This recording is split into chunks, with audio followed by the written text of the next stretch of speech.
sekalian, Assalamualaikum warahmatullahi wabarakatuh. Salam sejahtera buat kita semua. Saya Dandi, ya, saya diminta teman-teman panitia untuk menjadi moderator di acara Sara Sehat ini. Saya tidak akan berpanjang lebar karena saya pagi-pagi sudah dipesan sama Bu Pinky untuk nggak bertele-tele. Jadi saya akan manut gitu. Kalau enggak saya kualat. Bu Pinky ini sudah seperti ibu saya dari dulu. Saya mahasiswa sudah sering tidur di rumahnya.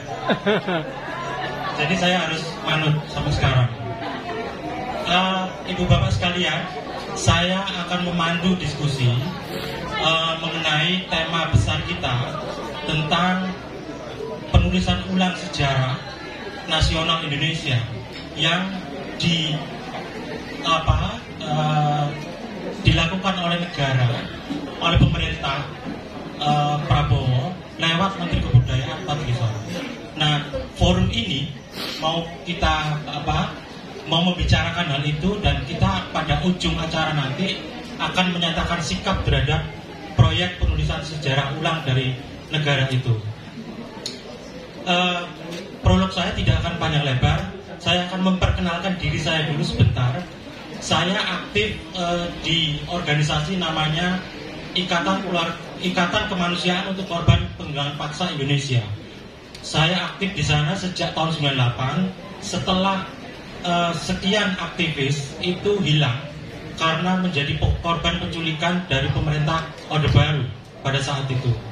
Nah, di antara mereka yang diculik sampai sekarang, ibu bapak sekalian, ada 13 aktivis pro demokrasi yang masih hilang. Artinya belum ditemukan keberadaannya, masih hidup atau sudah tidak ada atau sudah meninggal.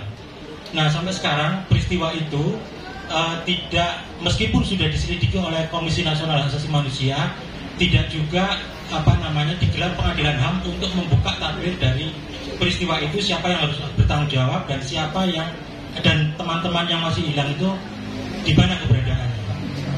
Nah, saya aktif di sana untuk mengadvokasi kasus itu sampai sekarang, sampai hari ini. Dan ada, sekedar mengingatkan, ada 2 teman kita yang berasal dari Universitas Airlangga, namanya Petrus Bima Anugrah dan satu lagi Herman Hendrawan, muridnya Bu Pinky, muridnya Profesor Hotman Siahaan. Itu hilang sampai sekarang, menjadi bagian dari 13 aktivis yang masih hilang. Nah, saya dengar, saya sempat membaca draft buku sejarah nasional itu yang hanya berisi bab-babnya saja. Itu di sana jelas tidak ada rencana untuk menuliskan peristiwa Mei 98 itu secara menyeluruh gitu, termasuk peristiwa penculikan aktivis pro demokrasi itu. Nah, yang mengemuka kemarin adalah dan mengagetkan banyak khalayak itu ketika Menteri Kebudayaan, sang pemimpin penulisan buku sejarah itu, menyatakan di media bahwa tidak terjadi kekerasan seksual terhadap perempuan di peristiwa Mei 98. Itu mengagetkan banyak orang. Ini salah satu tema yang akan kita bicarakan pada kesempatan kali ini. Terima kasih. Kali ini saya akan mengundang beberapa narasumber untuk tampil di sini menemani saya untuk kita tanya-tanya. Pertama saya sebutkan Ibu Pinky Saptandari. Monggo.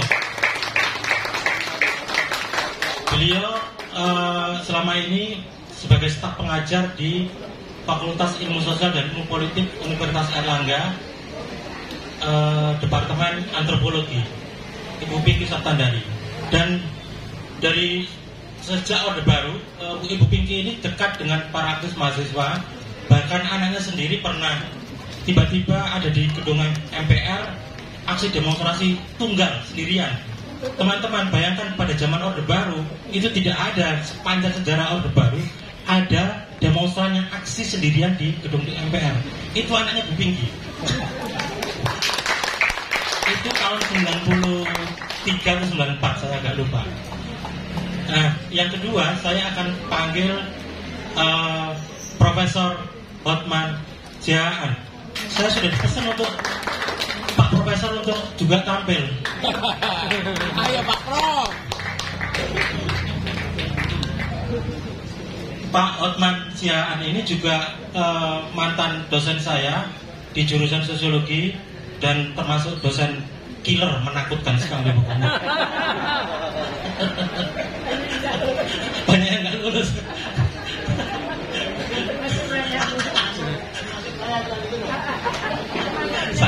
Saya lulus Pak meskipun dapat D.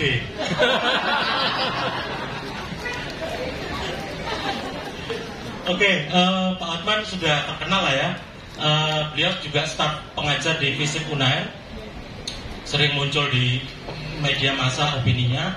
Yang ketiga, saya panggil seorang rohaniwan Katolik, seorang imam progresif bernama Romo Alexius Kurdo Irianto.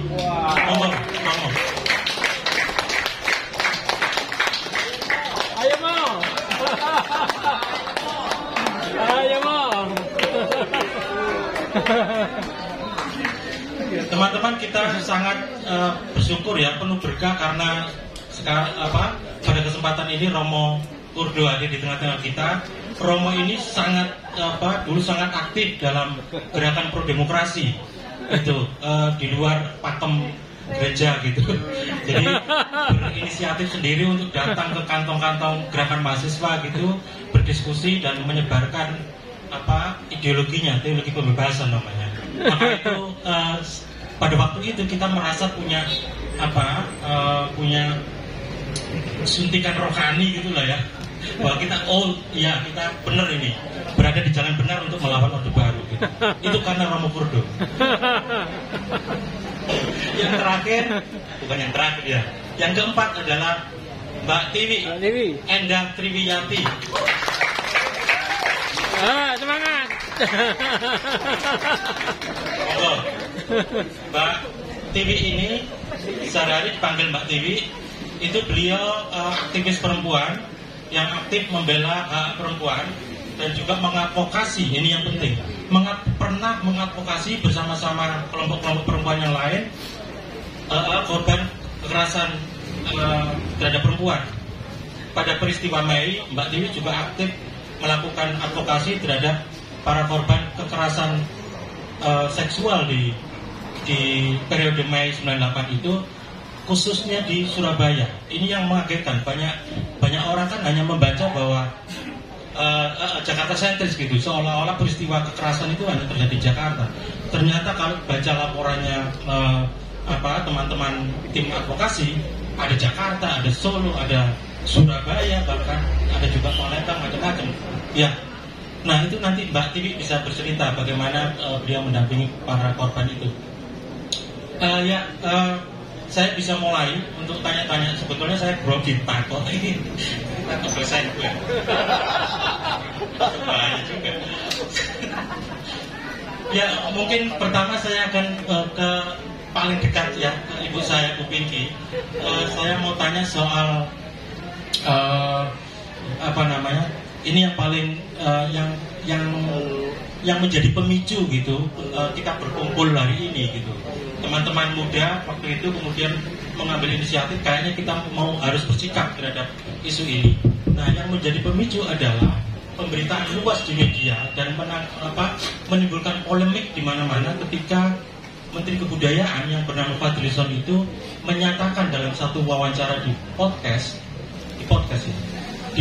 itu bahwa tidak ada bukti keras yang solid gitu, kalau nggak salah begitu istilahnya, bukti keras dan solid bahwa terjadi kekerasan seksual massal terhadap perempuan Tionghoa di peristiwa Mei 98. Itu mengagetkan masyarakat, terutama para pendamping korban saat itu, dan menimbulkan polemik sampai hari ini. Yang itu juga kemudian isu itu makin kencang dibicarakan karena ada kaitannya soal proyek penulisan buku sejarah itu. Dan juga satu lagi teman-teman, ada juga rencana untuk memberikan gelar pahlawan bagi prolognya panjang, pertanyaannya singkat. Tadi dikatakan bahwa tidak ada bukti yang solid dan keras gitu. Ya cuma triplex Mas yang solid dan keras itu kayaknya. Jadi kalau sejarah rasanya tidak mungkin ya. Baik Bapak Ibu sekalian, Assalamualaikum warahmatullahi wabarakatuh.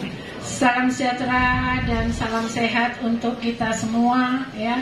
Sehat lahir batin. Saya sangat senang bisa berada di sini. Sekian puluh tahun yang lalu barangkali sering main di tempat ini ya. Jadi apapun yang disampaikan itu tentu ada motifnya, Mas Dandi ya. Dan motifnya barangkali salah satunya yang tadi disampaikan bahwa ada sejarah yang ingin dihilangkan, yang tujuannya adalah untuk supaya peristiwa-peristiwa yang tidak dikehendaki oleh yang sedang berkuasa itu hilang ya. Ada kata-kata untuk yang positif gitu ya, yang negatif tidak boleh gitu. Positif buat siapa, ya kan? Negatif buat siapa? Itu yang harus kita pikirkan.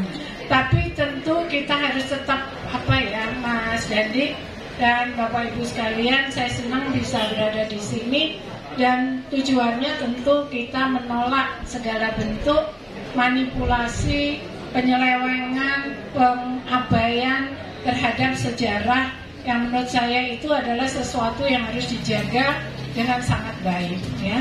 Jadi tetap terus tegar, tetap terus bersyukur ya, supaya di negeri yang makmur ini kita semua tidak menjadi bagian yang ikut kabur gitu ya, tapi tetap ada di sini untuk menjaga bahwa sejarah adalah sejarah. Sekelam apapun, seindah apapun, dia harus ada secara utuh demi anak cucu kita ya. Kalau semuanya dibuat, dikemas untuk kepentingan sang penguasa, maka ini akan menimbulkan hal-hal yang tadinya harus diketahui secara utuh hanya dibuat seperti cerita novel yang dibuat atas selera sang penguasa saja. Jadi buat saya, Mas Dandi, ini adalah cara kita semua bahwa segala sesuatu yang diselewengkan, diabaikan, harus kita kembalikan, kita luruskan ke jalan yang benar ya. Dan tentu tugas kita bersama menolak secara tegas dan segala pengabaian itu, dan semua upaya untuk menghancurkan negeri ini termasuk menghancurkan sejarah harus kita tolak. Itu.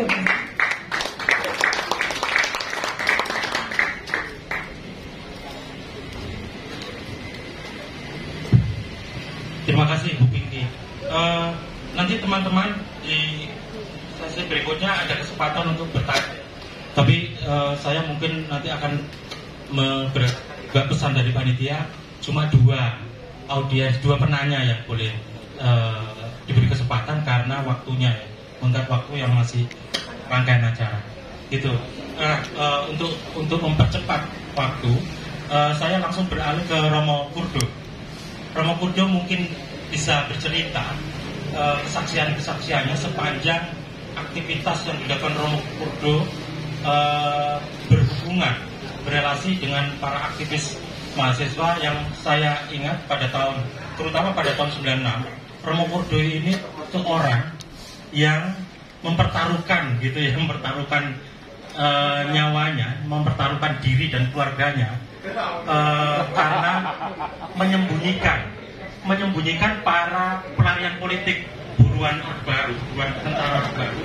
Itu banyak teman yang disembunyikan, termasuk saya.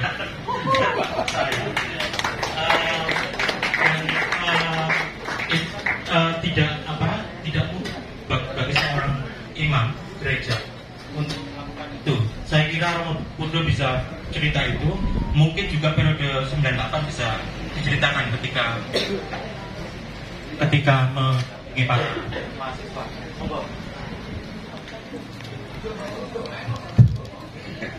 Selamat siang teman-teman. Siang. Selamat siang. Saya nyambung dulu dengan Bu Pinky ya, bahwa saya pribadi menolak bahwa sejarah hanya sekedar sebuah kosmetik yang hanya menutupi di bawahnya, yang sebenarnya sejarah itu merupakan sebuah kehidupan yang mesti didialogkan dengan masa depan. Jadi kalau itu hanya sebuah kosmetik, menurut saya setuju sekali kita harus menolaknya.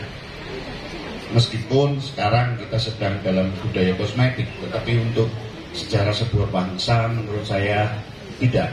Harus sungguh-sungguh realistik apa yang dialami oleh bangsa itu, termasuk di dalamnya adalah korban-korban yang memang banyak sekali itu terjadi.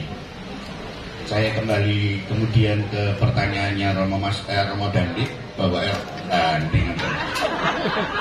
Masya Allah, Mas Dandi, bahwa ya saya bersama teman-teman waktu itu memang pasca 96-27 Juli itu ada pengejaran terhadap para aktivis Partai Rakyat Demokratik dan Solidaritas Mahasiswa Demokrasi SMIT, dan sebetulnya teman-teman banyak berkumpul di pasuran saya, justru yang dikejar-kejar itu.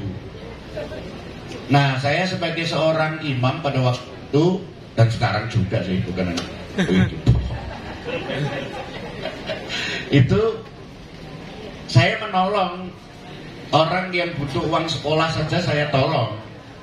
Orang yang mengalami kesulitan obat karena sakit, perawatan, saya tolong. Nah, ini orang yang teman-temanku sendiri yang terancam jiwanya, ya jelas saya harus menolong.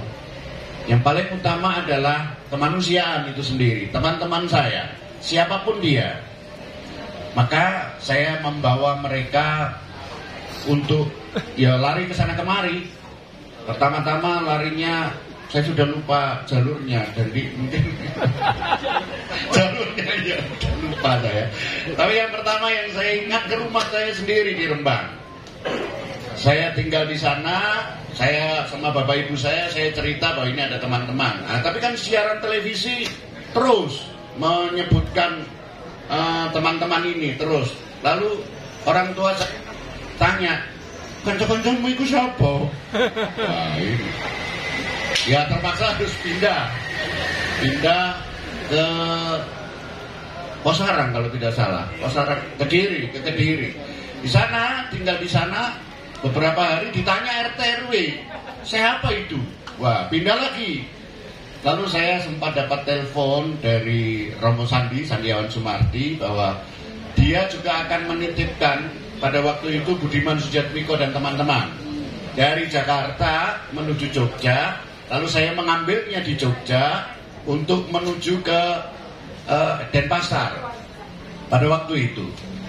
Lalu saya ditelepon, saya sudah sewa kendaraan, saya masih menyembunyikan mereka ini, saya sudah sewa kendaraan, tapi ternyata kemudian jebol di sana. Lalu Sandi telepon, ojo percaya dengan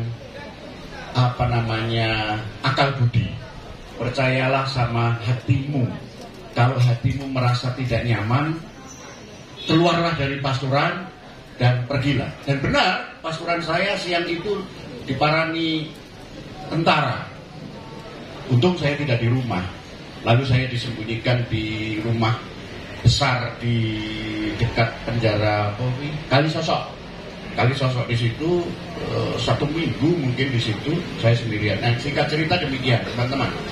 Artinya bahwa betapa rejim militer itu sungguh mengerikan untuk sebuah perubahan yang mengarah pada penghormatan terhadap martabat manusia dan demokrasi di situ. Maka jangankan hanya aktivis, agama saja dikooptasi kok. Padahal suara hati nurani paling banter mestinya disuarakan oleh agama. Tetapi agama ternyata juga takut. Nah, kalau agama sudah takut, ya tinggal teman-teman ini yang harus omong. Maka sekarang ya menurut saya apa bendera merah putih tengkorak itu. One Piece. Oh itu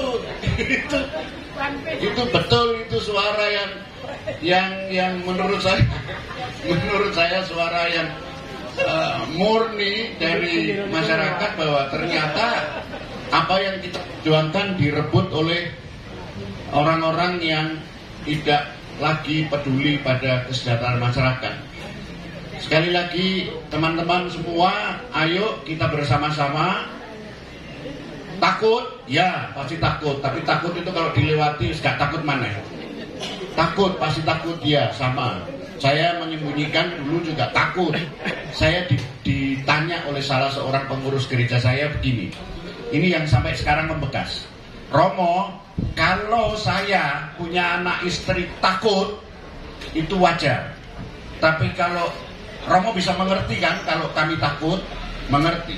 Tapi kalau Romo yang takut, kami tidak bisa mengerti.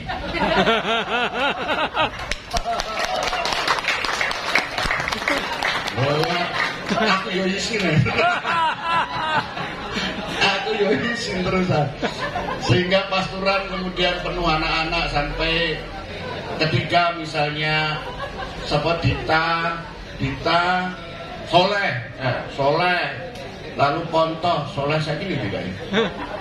Di Surabaya, Bogaro.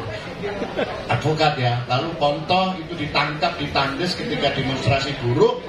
Ya, pastoran ini penuh dengan anak-anak yang sedang berdemonstrasi, dan itu teman-teman saya, dan saya menghargai mereka hebat, usia 23, 24 tahun bisa menggerakkan 20.000, 15.000 buruh. Gak gampang itu. Ya. Itu gak gampang itu. Saya kipo. Itu sungguh tidak mudah. Maka semangat seperti itu menurut saya mesti kita hidupkan terus-menerus. Demikian Dandi yang bisa saya ceritakan mungkin ngalor itu gak karu-karuan. Betul. Ya, memang ibu bapak sekalian, memang Sarasehan kali ini itu lebih banyak mendengar cerita saja. Kalau soal teoritik, soal bagaimana sebetulnya politik negara dalam soal penulisan sejarah itu bisa kita diskusikan di ruang yang lain, gitu. Tapi sekali lagi karena panitia kemarin sudah ngomong ke saya bahwa mungkin forum ini lebih produktif kalau kita lebih memberi ruang pada narasi korban, gitu, atau narasi pendamping korban, supaya memberi tekanan bahwa seharusnya menulis sejarah itu ya objektif, tidak ada pesanan tone positif segala macam, dan tidak usah ada motif glorifikasi, gitu. Sejarah itu adalah fakta, dan fakta itu tidak bisa dimanipulasi, tidak bisa difikasi, gitu. Nah, itu yang pentingnya narasi korban itu diberi ruang untuk menjadi bahan bagi para sejarawan mengumpulkan data yang sebenar-benarnya, supaya sejarah itu bisa disajikan kemudian tidak sekedar untuk mengenang peristiwa masa lalu, tapi sejarah itu kaitannya kan dengan peradaban bangsa ke depan, gitu. Kaitannya dengan bagaimana kita mewariskan ingatan, mewariskan satu cerita masa lalu, baik buruknya, kepada anak-anak muda sekarang yang tidak mengalami masa itu, supaya apa? Supaya menjadi basis untuk mereka belajar bagaimana memperbaiki keadaan sosial sekarang ini maupun yang akan datang menjadi lebih baik, menjadi lebih beradab, menjadi lebih manusiawi. Nah, itu makna penting dari penulisan sejarah yang tidak manipulatif. Nah, yang ketiga, beri kesempatan Mbak Tiwi untuk bersaksi, gitu ya, bersaksi bagaimana sesungguhnya peristiwa kekerasan seksual itu terjadi di peristiwa 98, khususnya mungkin di Surabaya. Monggo Mbak Tiwi. Terima kasih Mas. Selamat siang. Merdeka. Itu artinya kita berani untuk bersuara. Ya Mas Dadi, saya sebetulnya harus juga berjujur gitu ya, bahwa suara korban di bulan Mei 98 itu tidak pernah bisa kita dengarkan. Gitu. Setidaknya saya tidak pernah bisa punya record maupun kepercayaan begini dari para korban.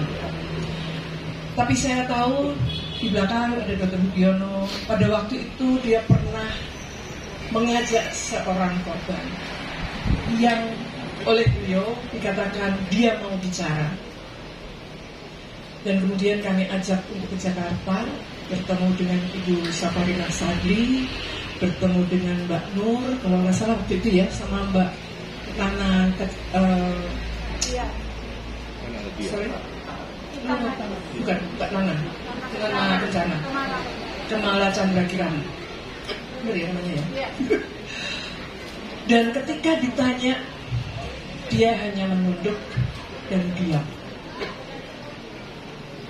Nah, kalau orang seperti yang tadi disebut FZ itu atau kelompoknya, dia akan mengatakan tidak ada bukti. Mana buktinya? Itu adalah orang-orang yang berpikir bahwa bukti adalah harus bukti keras, harus, dan dia tidak pernah tahu dan tidak mau tahu apa artinya kekerasan seksual bagi perempuan. Karena perempuan selalu diletakkan sebagai tonggak kehormatan keluarga dan komunitasnya. Dan dikenai oleh kultur bahwa kalau kamu kena secara seksual, maka kamu kotor. Dan kamu membawa aib, membawa keburukan bagi anak turunmu, generasi. Anda bayangkan itu, bisa nggak Anda bicara? Bisa tidak keluarga menerima? Saya kemudian dikontak juga oleh seorang dokter perempuan, dan dia mengatakan bahwa ada banyak mbak sampai hamil, melahirkan, dan mereka direngkuh oleh sekelompok ibu bapak di sebuah rumah, saya menyebut sebagai shelter gitu ya, sampai melahirkan. Dan para ibu dan bapak itu urunan untuk beli susu. Apakah saya percaya? Saya langsung percaya. Apakah oleh Fadlizon dan kawan-kawan saya disebut sebagai goblok? Kok cuma percaya kata orang? Silahkan aja. Karena kami, Safi Amira ketika itu, dan sampai sekarang kami percaya bahwa bercerita langsung itu adalah sesuatu yang benar. Jadi kayak gitu mas. Dan 98 itu merupakan titik di mana kita semua bertemu. Dan saya berharap ini adalah titik kedua. Kita bertemu, semua pihak bertemu untuk mempunyai suara yang sama. Kala itu menjadi Gema Sukma, Gerakan Masyarakat Surabaya untuk Kemanusiaan. Itu terjadi 98 Juli. Dan nggak sedikit yang ada di sini. Saya ngajak untuk berdiri ya, teman-teman yang dulu kita berkumpul dalam bentuk Gema Sukma. Silahkan berdiri. Ayo, kita mau buktikan ke orang-orang yang menyatakan tidak ada itu, bahwa itu ada. Silahkan, ayo teman-teman, nggak usah takut. Nggak usah takut. Berdiri. Mari berdiri. Mari kita berdiri. Mari kita berdiri. Dan kita sampaikan bahwa itu benar-benar ada. Dan jangan sampai pengalaman seperti itu dimasukkan ke dalam ketidaksadaran kolektif untuk kemudian menjadi bahan terus menteror apapun apapun ketika kekuasaan mau menghapus suara kita. Jangan sampai. Makanya kita berkumpul di sini, kita hapuskan itu semangat untuk mempertahankan teror di dalam ketidaksadaran kolektif kita. Ini setidaknya menjadi bukti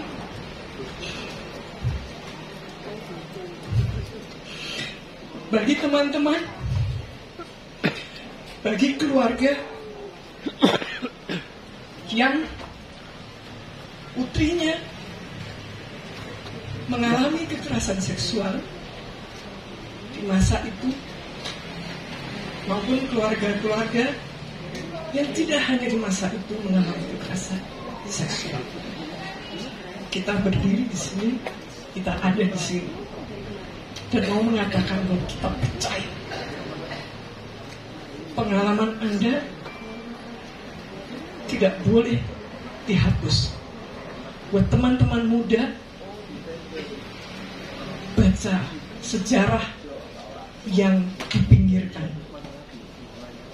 dan mari kita mendengarkan orang-orang yang mendampingi, karena mendengarkan suara korban berat, dan mereka belum tentu mau untuk bersuara karena membahayakan diri mereka, keluarga mereka. Terima kasih.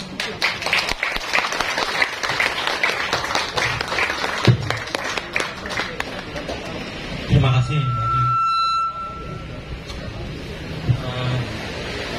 Oke. Teman-teman, setelah mendengar berbagai cerita, kita mungkin sekarang akan mendengarkan Pak Hotman. Beliau ini pernah dulu saya mewawancarainya. Saya dan teman 3 tahun lalu bikin film dokumenter tentang 2 teman tadi yang saya sebut.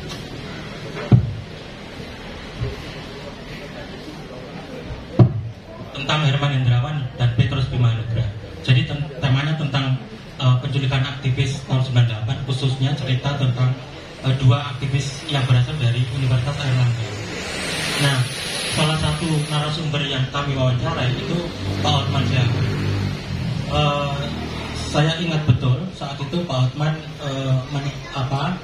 dalam salah satu pertanyaan yang saya ajukan, beliau menjawab tentang bagaimana sebetulnya kita harus bersikap terhadap persoalan pelanggaran hak asasi manusia masa lalu itu. Nah, sekarang pertanyaan saya akan sedikit bergeser, meskipun itu keterkaitannya sangat erat. Bagaimana kita bersikap, Pak Hotman, terhadap atau civil society secara keseluruhan terhadap kecenderungan politik negara yang mengarah pada otoritarianisme. Bahkan ada teman saya, seorang sejarawan UI, yang menyatakan ini sebetulnya sudah tahap merangkak menuju fasisme, gitu, karena akan ada berbagai proses penunggalan, gitu. Jadi dulu ada politik menunggalkan segala sesuatunya. Jadi organisasi mahasiswa harus tunggal, organisasi profesi yang lain harus tunggal, ideologinya juga harus tunggal, macam-macam gitu. Nah sekarang tidak sampai 4 bulan setelah pemerintahan baru berkuasa, proyek penulisan sejarah itu mau menunggalkan narasi sejarah yang disebut sebagai sejarah resmi. Artinya nanti kalau ada sejarah-sejarah lain yang ditulis oleh sejarawan yang bukan terlibat dalam proses penulisan sejarah nasional Indonesia ini, dianggap tidak resmi atau ilegal, statusnya mungkin sama dengan narkoba, gitu, bisa dikriminalkan, gitu. Nah, saya kembali ke Pak Hotman. Sebetulnya bagaimana kita harus menghadapi sebagai masyarakat sipil terhadap kecenderungan politik otoriter negara ini? Dan ini pertanyaannya serius banget. Saudara sekalian, saya hanya memberi catatan ketika saudara Dandi menemui saya akan membuat film tentang Herman dan Bimo Petrus. Saya berupaya untuk mengangkat isu kehilangan 2 mahasiswa fisik ini untuk mengimbangi bahwa kekerasan itu tidak hanya terjadi di Jakarta. Tadi sudah disebut karena kasus di Jakarta itu begitu luas dibicarakan, diperbincangkan di media massa, tapi kasus di Surabaya termasuk pengorbanan pemerkosaan di Surabaya itu hampir hilang dari catatan. Untung ada Mbak Tiwi tadi melaporkan ke Jakarta. Karena setiap rezim saya kira berupaya untuk mengukuhkan dirinya bahwa kekuasaan yang dia miliki itu adalah sah. Selalu berupaya untuk melegitimasi bahwa kekuasaan yang dia kerjakan itu sah. Karena itu seluruh upaya yang mendelegitimasi kekuasaan itu akan berupaya dihilang. Saya melihat ini dalam perspektif itu, bahwa Menteri Kebudayaan sedang berupaya melakukan delegitimasi terhadap peristiwa-peristiwa yang akan mengurangi legitimasi dari penguasa yang sekarang. Karena dengan menghilangkan sejarah, kenyataan sejarah itu di masa lalu, maka apapun authority, wacana kekuasaannya yang dia mau lakukan ke depan ini, itu sah. Dan itu tidak boleh terjadi seharusnya. Karena begitu banyak kekerasan di dunia ini tidak bisa dihapus, apalagi dalam kekerasan kemanusiaan. Sampai sekarang pun orang tidak bisa menghapus Holocaust yang terjadi di masa Nazi Jerman. Sampai sekarang pun orang tidak bisa melupakan kekerasan yang terjadi di peristiwa revolusi kebudayaan di Cina dengan penyerbuan Tiananmen di lapangan. Gak mungkin, dan itu melahirkan embrio dari semangat untuk melakukan perlawanan bagi anak-anak muda Tiongkok ketika itu, walaupun mereka lakukan. Kita juga nggak bisa melupakan kekerasan yang dilakukan pada peristiwa Pol Pot di Kamboja. Jadi apa yang terjadi bukan sekedar masuk ke dalam kehidupan masyarakat, tapi termasuk masyarakat kampus juga dihegemoni secara total. Kasus yang terjadi di mahasiswa saya ketika ketua BEM harus dinonaktifkan oleh kekuasaan kampus, itu saya kira bukti betapa kampus pun dioptasi habis-habisan sekarang. Jadi saudara, pilihan kita hanya tetap mengukuhkan, menguatkan, dan membangun semangat perlawanan terhadap penulisan sejarah yang tidak sesuai dengan kenyataan, dan lebih pada upaya untuk mempertahankan kekuasaan. Saya kira di situ persoalan kita sekarang. Karena setragis apapun peristiwa di Jakarta itu akan melekat dalam memori sosial masyarakat. Dan kalau itu kita redam dengan campur tangan kekuasaan, itu artinya kita juga telah terhegemoni pada kekuasaan. Saya kira itu yang bisa saya katakan. Karena saudara Dandi ini ngotot betul, dan saya sedang berupaya ketika itu untuk 2 mahasiswa saya yang hilang itu supaya mendapatkan gelar Dr. Andes Anumerta, karena mereka sudah nulis skripsi, tapi kekuasaan kampus menolak ide saya itu dengan alasan itu tidak ada di dalam anggaran statuta universitas. Lalu saya coba saudara Dandi dan teman-teman, ada Yuli juga, menjalankan, saya berupaya untuk membuat patung dua mahasiswa saya itu, walaupun saya nggak tahu dia sudah meninggal atau belum, tapi di taman kampus saya, sebagai yang kita kenal sebagai mimbar demokrasi. Tapi itu juga dianggap berhala, jadi nggak bisa terwujud. Padahal saya sudah kontak pematungnya, saudara Dolores Asinaga. Ya, dia sudah bersedia, tapi mudah-mudahan saudara Herman dan Petrus bahagialah di tempat yang ada sekarang, dimanapun berada, bahwa semangat teman-temannya itu selalu mengingatkan dia. Terima kasih, itu yang bisa saya katakan. Baik, terima kasih Pak Hotman. Saya langsung aja ya ke audiens, ke ibu bapak sekalian, teman-teman. Dua saja, mohon maaf, dua saja yang diberi kesempatan untuk mengutarakan pikirannya, bertanya boleh, beropini boleh, memaki pun monggo. Monggo, dua saja. Mungkin satu dari sisi kiri saya dan satu lagi dari sisi kanan. Silakan. Oh, ada belakang, Mas yang di belakang. Satu lagi siapa? Mungkin perempuan ya, satu laki, satu perempuan. Atau kalau nggak ada ya sudah terserah siapa yang Pak ya baju merah. Monggo yang pertama.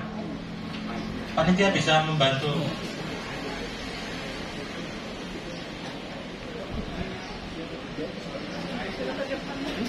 Ya, Mas ke depan mungkin ya, bisa ke depan ya, di sini. Ini kabelnya nggak nyampe sana.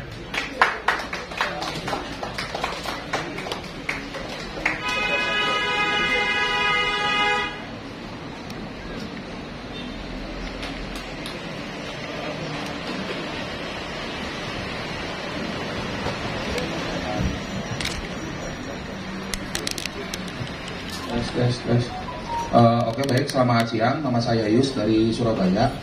Menarik kalau berbicara tentang 98 ya, 96 sampai 98, karena kebetulan sepupu kandung saya sendiri pun juga salah satu pengurus pusat dari PRD Pak di Jakarta. Dan saya sempat dapat cerita dari orangnya langsung. Jadi bagian sekretariat, rumahnya itu hampir setiap hari diintai sama polisi. Itu di daerah Jakarta Timur. Itu, dan cerita, jadi saya berapa malam nginep di sana sampai cerita bagaimana kejadian harus membebaskan Budiman Sujatmiko, terus kabur juga kemana gitu kan. Dan menariknya adalah itu yang pertama. Yang menarik kedua, berapa bulan yang lalu saya nonton acara tentang di Kristen, kebetulan saya seorang Kristen.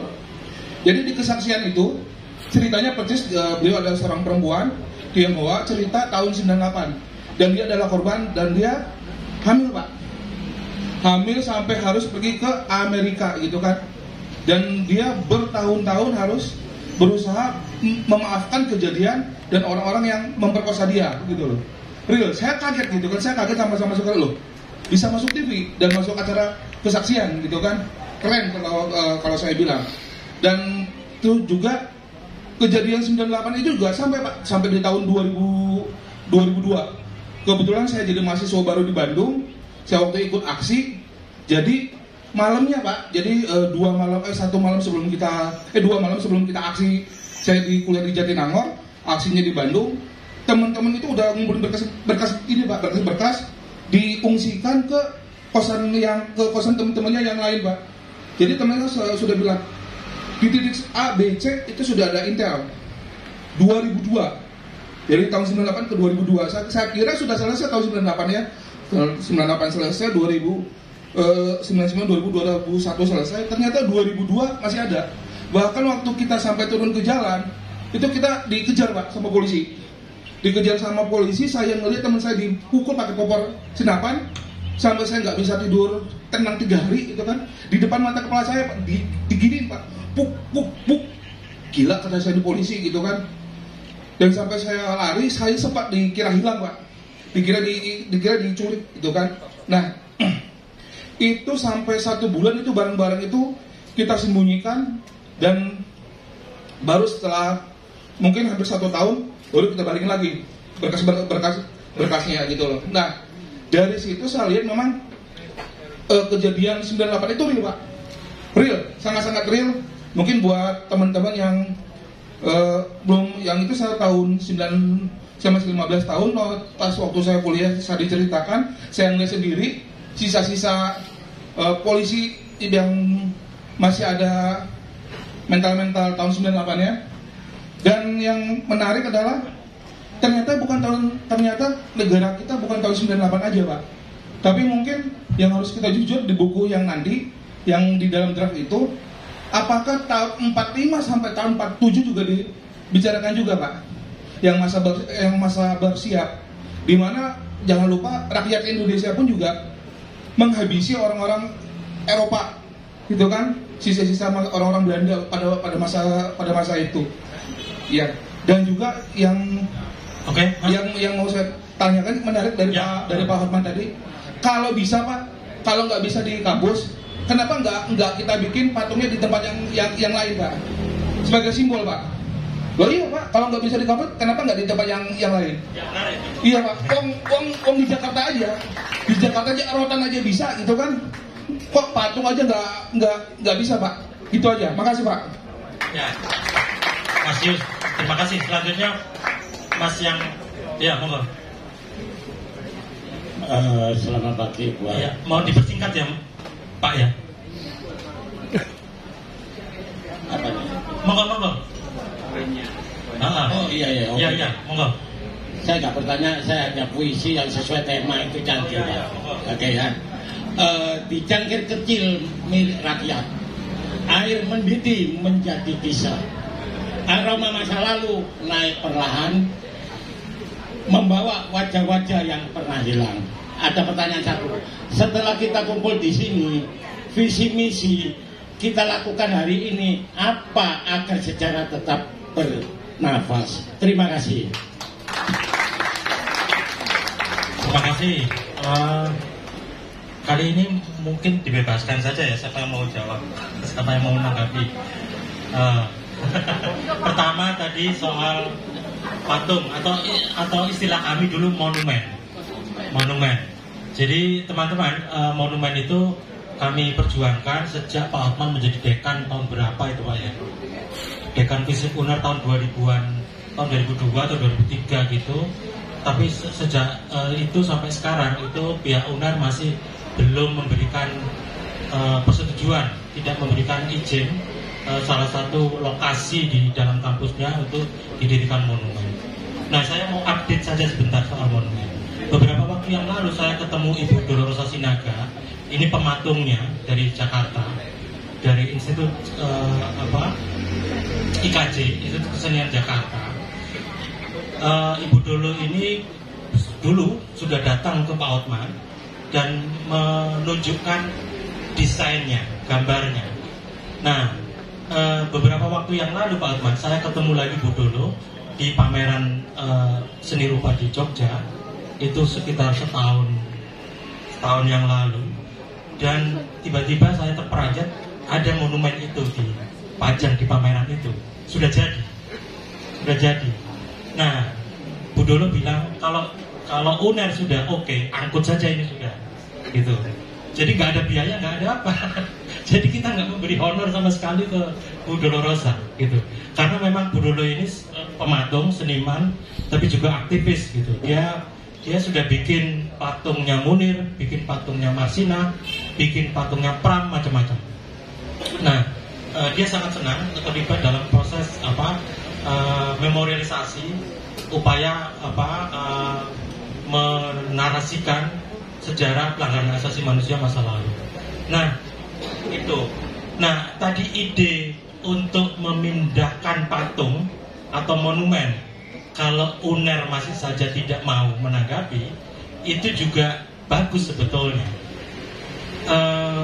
Waktu saya ketemu Bu Dolo lagi beberapa bulan yang lalu di Jakarta, beliau juga mengungkapkan hal itu. Coba ngomong ke Pak Hotman, itu sudah kita tinggalkan UNER yang masih begitu-begitu saja. Mungkin kita bisa mulai cari tempat di lokasi, di salah satu lokasi Surabaya yang mungkin bisa diakses oleh banyak teman untuk bisa kumpul di sana, bikin semacam, misalnya kalau di Jakarta dan Jogja dan belakangan ini di Surabaya itu kan ada aksi kan. Nah mungkin di tempat semacam itu bisa dipakai sebagai ajang berkumpul, berdiskusi dan melakukan mimbar bebas gitu. Nah di situ bisa ditaruh monumen itu. Monumen itu bisa sudah jadi dan sebetulnya bisa didirikan, dipasang saja sebetulnya gitu. Kalau dulu kan sekedar gambar, sekarang sudah ada monumennya. Nah itu Pak Hotman. Iya, tapi tadi apa yang kedua ya? Apa yang harus dilakukan ya?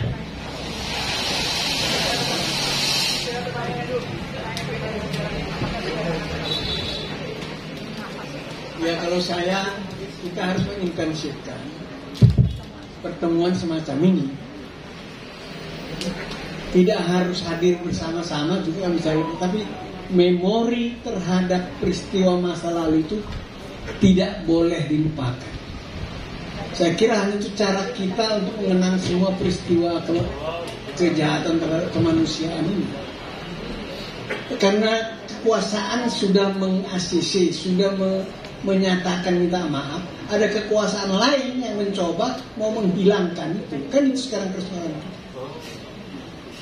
Saya kira itu yang bisa kita lakukan sekarang ini. Sebab itu ketika teman-teman ketemu di sini itu saya gembira betul bahwa ada semangat itu apalagi jujur saja kita tahu siapa latar belakang banyak menjadi korban pemerkosaan dan pembunuhan dalam peristiwa 98 itu. Kan kita tahu itu siapa-siapa saja atau dari etnis mana, kita tahu persis lah. Kan harus jujur kita mengakui ini dong. Kan banyak saudara kita yang mengalami itu, yang mau dicoba, mau dihilangkan. Saya kira itu yang saya jawab. Kalau tadi soal patung udah dijawab sama Dandi, dia yang punya otoritas menjawab. Ya, Bu Piki mau menambahkan. Terima kasih. Saya kira respon yang sangat baik, Bapak juga. Terima kasih puisinya. Tadi sama Mas Yus ya. Jadi intinya bagaimana kita menghidupkan sejarah sebagaimana adanya. Indah atau kelam, dia harus tetap ada demi anak cucu kita. Tidak boleh sejarah itu ditulis sebagai sejarah Salero Bagindo, gitu ya. Itu tidak boleh, ya. Bagaimana menghadirkan di mana saja semua ruang bisa kita pakai. Kalau Romo punya gereja, Romo bisa berbicara di gereja. Saya punya kelas, saya menghadirkan sejarah itu di kelas, walaupun kelasnya bukan tentang sejarah. Caranya bagaimana? Kalau ini kuliah antropologi pembangunan, saya masukkan bagaimana membangun, merawat memori kolektif kita tentang peristiwa-peristiwa yang lalu. Dan mereka suka sekali, walaupun tidak mengalami anak-anak sekarang. Dia harus tahu bahwa sejarah bangsa itu adalah masa depan mereka. Sehingga mereka yang harus melakukan perawatan itu untuk kemudian untuk kepentingan masa depan. Jadi sejarah tetap sejarah, indah atau kelam itu adalah hak dan juga kewajiban kita bersama untuk merawatnya, termasuk Bapak. Terima kasih Bapak. Terima kasih. Ada tambahan? Mbak Tiwi cukup? Romo? Kita sudah terima kasih. Kita sudah di ujung acara, tapi mungkin di kesempatan terakhir ini seperti diskusi-diskusi pada umumnya gitulah ya. Kami persilakan masing-masing narasumber memberikan semacam closing statement. Monggo, mulai dari Mbak Tiwi mungkin, dari sana dulu.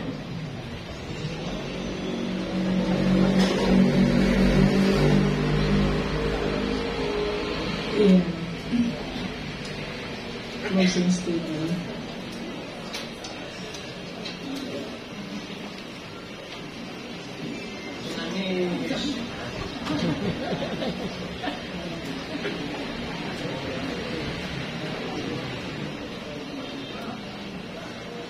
Ya, orang selalu mengatakan kebenaran sejarah dalam sorry kalau saya ngomong fakta gitu ya. Jadi kita perlu ingat bahwa fakta itu ditentukan, fakta yang dominan didengar itu ditentukan oleh yang punya mic. Jadi mari kita memperbanyak mic supaya pengalaman yang merupakan sejarah dari orang-orang yang terpinggir itu didengarkan, bukan terdengar, tapi didengarkan. Mari kita membuka sebanyak mungkin mic. Terima kasih. Terima kasih. Teman-teman, mari kita bersama-sama menuliskan sejarah kita sendiri dengan terus-menerus kita bertemu dan menyampaikan hal yang sungguh real kita alami dalam peristiwa-peristiwa yang bagi kita menyakitkan. Tetapi itulah kita mesti bersama-sama menulis sejarah sendiri.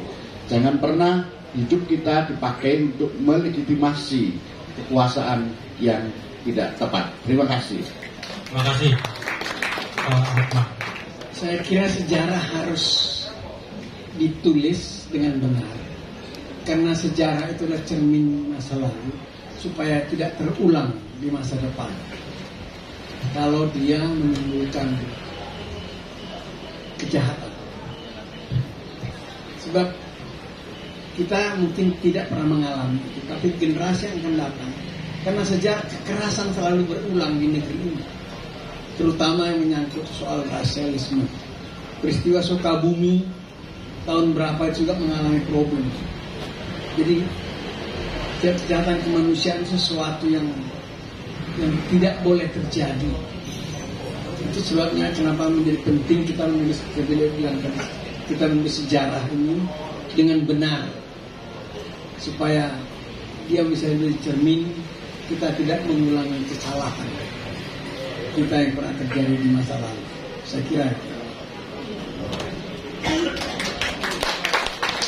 ya, saya tinggal melanjutkan saja. Tadi Romo menyampaikan menulis sejarah dengan benar. Saya kira tidak hanya cukup ditulis, tapi harus disuarakan. Seperti yang disampaikan oleh Mbak Tiwi tadi, harus ada open mic ya. Kita harus terus-menerus menyuarakan mulai dari sekarang. Kalau tidak kita siapa lagi ya? Mulai dari kapan, mulai sekarang dan seterusnya, bahwa memori kolektif kita tentang sejarah harus dirawat agar bisa selalu diingat, dan kalau perlu diruat ya. Segala bentuk pengabaian dan penghilangan itu harus dilawan ya. Tuh, hanya satu kata, lawan segala bentuk pengabaian dan manipulasi sejarah. Terima kasih. Terima kasih. Ya, kita bersyukur karena sudah bisa menjalani sarasian ini 1 jam lebih ya. Jadi rencana semula cuma 1 jam. Saya tidak akan menyimpulkan karena banyak hal yang bisa dipikirkan. Tapi yang paling penting adalah yang terakhir itu yang dibilang Bu Pinky, tapi juga tadi digauli oleh Pak Hotman. Kita harus dalam situasi sekarang ya, kita tidak harus melakukan kontra narasi, atau dalam bahasa yang lebih populer, kita harus terus melawan. Terima kasih. Selamat siang. Kita lanjutkan acaranya ke MC. Monggo.